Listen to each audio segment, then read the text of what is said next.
Hi, I am Candace Haney, and I am 41, and my LHON story starts about 10 years ago when I had 4 children. I have 2 sets of twins, and at the time they were 10 and 1. So they're 10-year-old boys, and 1-year-old boy and a girl.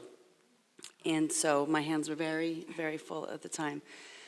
So one day, my son, we were getting ready to go to, after school, we're getting ready to go to a Christmas party, and we said, get your homework done so we can leave. And he says, I can't see it. And we still would understand why, you're 10, and it's, usually you do it really well, and let's just go.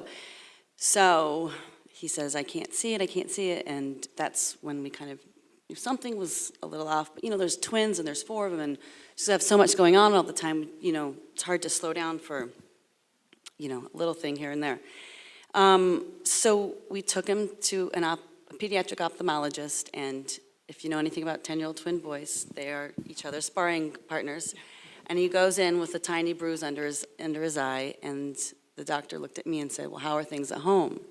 And I said, oh, I get where you're going. Boys, go ahead, this is on you. So they had to explain that they got into, they were wrestling, and one gets a bruise, and this is the one who now has vision loss. So the doctor says, well, it should clear up in about 2 weeks. So we wait the 2 weeks, and it's still the same.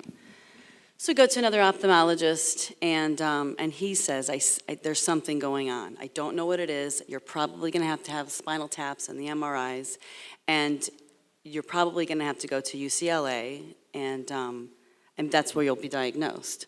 Well, he was right. We did not have the spinal taps, but we did have an MRI, and we took him to to a neuro-ophthalmologist who watched him from the other side of the room for about an hour and a half, and he told us he was faking. So then our next step was to go to UCLA, and where they actually did a blood test on the 10-year-old twins, and it came back with LHON. And that's when we were finally able to deal with what now. So what now was Braille in school for him. We had a wonderful Braille teacher, and cane travel and O&M, and we then continued on our lives like every other family. And just because he's now legally blind doesn't stop us or him. He still does everything else that we do.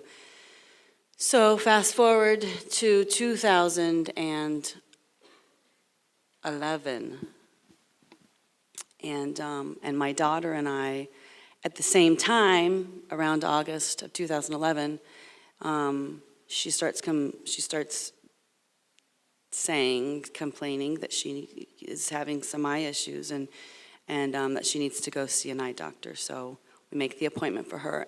And then at the same time, I'm saying, I think I'm ready for some age-related glasses, because it happens when you turn around 37, right?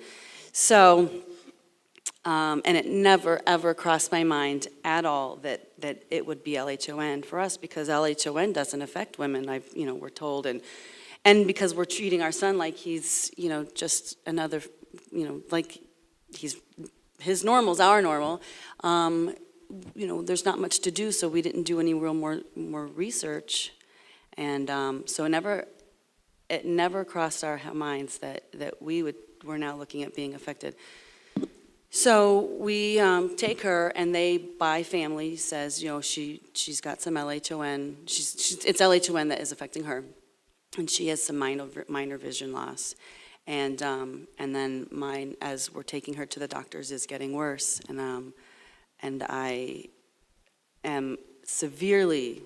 I have some light perception, and that's about it. So mine went from basically, I think I could tell there was some little grainy going on in mine, to the end of October, basically Halloween is where I ended up, and that's how I am now. So our lives changed drastically then, when we have 3 people in our house out of 6 who have vision loss, and it goes from severe to me, to medium in my son, who now is 19, and pretty mild in my daughter, who is now 10. I'm in the process of getting training. I'm learning Braille. I'm completely dependent on my cane. I get around. I take the kids places. I do grocery shopping. I shop online. I get the groceries delivered.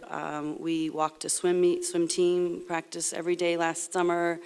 That's about 3/4 of a mile from our house. That's probably about a mile now from our house. Cook, laundry, do everything. I had a hard time at first with the role that, you know, I because it was so severe, getting around was hard. Outside of the house, I use my cane all the time, but inside my house, it was still trying to get used to. But I'm in a different place now where, you know, I do believe that there are definitely things that could have happened much worse than what happened, and it's not the end of the world, and, you know, I'm doing okay. And that's about it.